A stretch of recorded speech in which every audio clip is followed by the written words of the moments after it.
इसी तरह से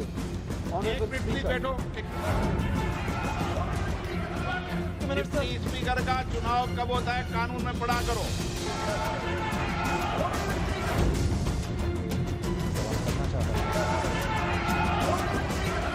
कई घंटे तक देश के प्रधानमंत्री का गला घोंटने का, उनकी आवाज को रोकने का, उनकी आवाज को दबाने का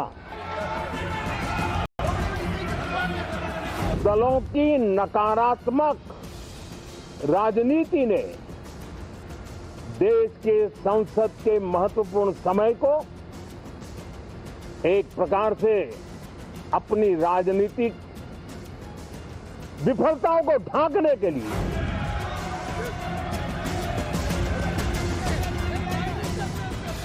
विरुद्ध विचार बुरे नहीं होते हैं, नकारात्मक विचार बुरे होते हैं। देशवासियों ने हमें यहां देश के लिए भेजा है, दल के लिए नहीं भेजा है।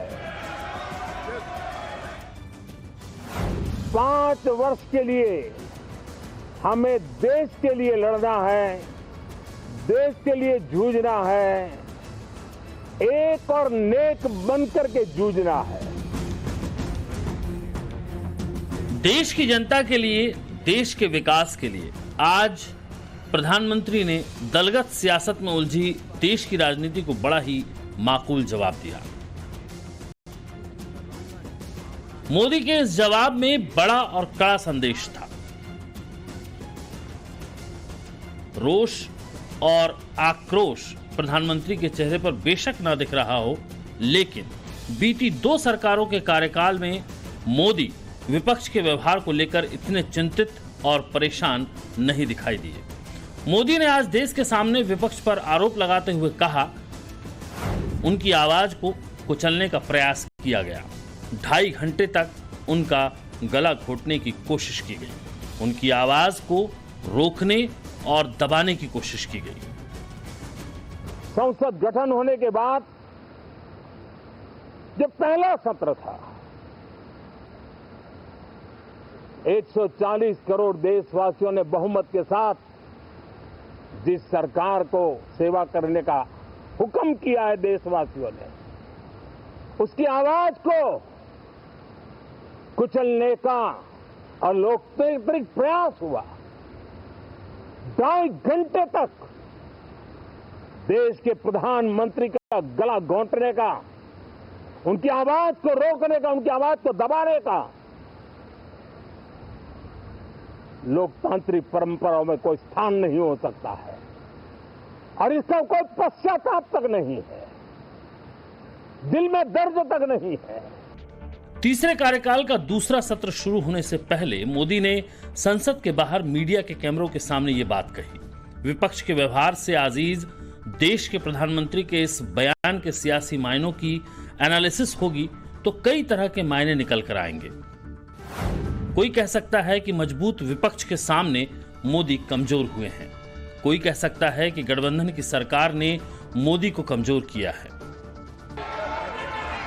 लेकिन पहले सत्र के दौरान विपक्ष ने जिस तरह से तीसरी बार सत्ता में लौटी मोदी की सरकार को घेरने की कोशिश की, जिस तरह से हंगामा किया, वॉकआउट किया, वह भी संसदीय मर्यादाओं के खिलाफ था।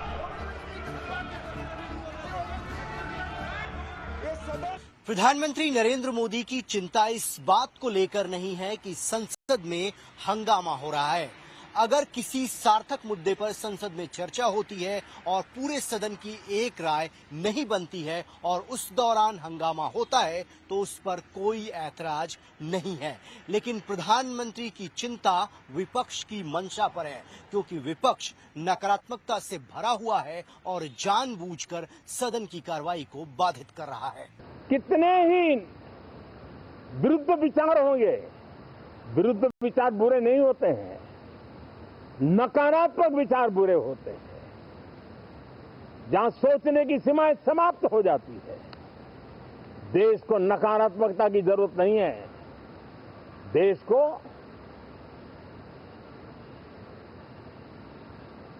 एक विचारधारा प्रगति की विचारधारा, विकास की विचारधारा, देश को नई ऊंचाइयों पर ले जाने वाली विचारधारा से हमें आगे बढ़ाना होगा। 10 साल इस देश की सत्ता पर विराजमान रहे मोदी के विजन डॉक्यूमेंट को देखें तो अपने तीसरे कार्यकाल को जनता की सेवा में समर्पित करना चाहते हैं मोदी। अधूरे रह चुके कामों को पूरा करना चाहते हैं, लेकिन मोदी जानते हैं कि यह तभी संभव होगा जब न सिर्फ सत्ता में बैठे दल बल्कि विपक्ष भी जनता के हित को सर्वोपरि रखे। देशवासियों ने हमें यहां देश के लिए भेजा है, दल के लिए नहीं भेजा है। ये सदन दल के लिए नहीं, ये सदन देश के लिए है। ये सदन सांसदों तक की सीमा तक नहीं है, 140 करोड़ देशवासियों की एक विराट सीमा करके ये लिए है। एक आंकड़े के मुताबिक संसद की 1 मिनट की कार्रवाई पर करीब 2.5 लाख रुपए खर्च होते हैं। अगर इसे घंटे के हिसाब से देखें तो ये रकम 1.5 करोड़ रुपए होती है। अगर पहले ही सत्र का हिसाब लगा लिया जाए जिसमें 2.5 घंटे तक विपक्ष ने हंगामा किया तो हिसाब बैठता है 3 करोड़ 75 लाख रुपए का। ये पैसे आते कहां से? आम लोगों के टैक्स से ये पैसे आते हैं, जिन्हें सांसदों की सैलरी पर, उनकी सुविधाओं पर, संसद सचिवालय पर और वहां के स्टाफ पर खर्च किया जाता है। दूसरा, इस देश के कोने कोने से लोकसभा के लिए 543 सांसद चुने जाते हैं। सत्र के दौरान इनमें से कई सांसदों को बोलने का मौका तक नहीं मिल पाता। वो अपने इलाके की समस्याओं को सदन के सामने नहीं रख पाते, क्योंकि ज्यादातर वक्त हल्ले और हंगामे की भेंट चढ़ जाता है।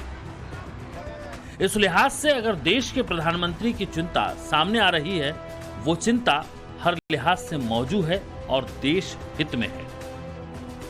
कुछ दलों की नकारात्मक राजनीति ने देश के संसद के महत्वपूर्ण समय को एक प्रकार से अपनी राजनीतिक विफलताओं को ढांकने के लिए दुरुपयोग किया है।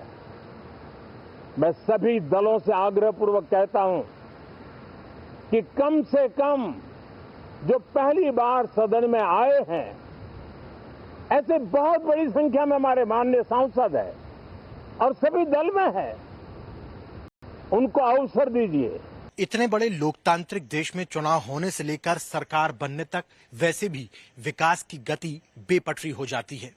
यदि चुनाव प्रचार से लेकर चुनाव के अंतिम परिणाम तक का यदि हम समय कैलकुलेट करें तो लगभग 2.5 से 3 महीने का वक्त इसमें निकल जाता है। उसके बाद सरकार बनती है और सरकार के सामने यदि इसी तरीके से बेलगाम सियासत चलती रही तो फिर उस जनता का क्या होगा जिस जनता ने अपना बहुमूल्य वोट देकर ये सरकार बनाई है। और प्रधानमंत्री नरेंद्र मोदी की भी यही चिंता है। गत जनवरी से लेकर के हम लोगों के पास जितना सामर्थ्य था, उस सामर्थ्य को लेकर के जितनी लड़ाई लड़नी थी लड़ ली। जनता को जो बात बतानी थी बता दी। किसी ने राह दिखाने का प्रयास किया, किसी ने गुमराह करने का प्रयास किया, लेकिन अब वो दौर समाप्त हुआ।